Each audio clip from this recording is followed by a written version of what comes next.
Les îles Maldives sont une république avec le nom complet de République des Maldives. C'est un pays de l'Asie du Sud se situant dans l'océan Indien.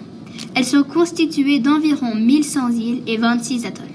Un atoll est une île en forme d'anneau entourée de lagons. Sa population totale est de 366 972 habitants. Une contrainte est un obstacle à l'installation et à l'aménagement d'un espace par l'homme. Elle est liée à de diverses formes comme le relief ou les conditions climatiques ou hydriques. Les Maldives ont plusieurs contraintes. La première des contraintes est le tsunami. Celui-ci frappe les îles de façon forte et détruit tout sur son passage.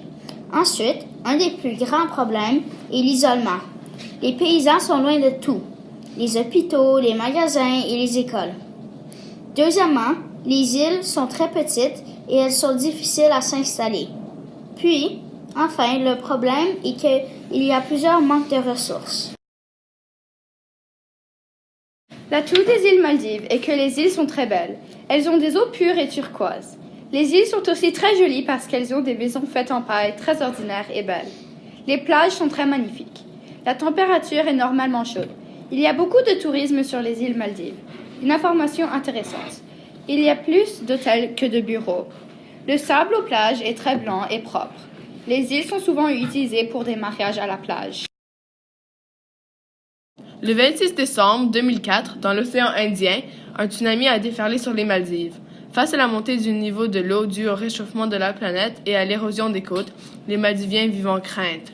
Comme une solution, on a construit une grande île artificielle, Ulumale. On estime que l'eau va monter de 50 cm à 1 mètre d'ici 50 à 100 ans, ce qui pourrait détruire l'île car elle mesure à peu près 1 mètre de hauteur. Ce qui affecte l'île le plus sont les déchets. Puisque l'île est si petite et isolée, les déchets s'accumulent sur l'île puis tombent dans l'eau, polluent la terre et tuent les poissons et tout ce qui vit dans l'océan.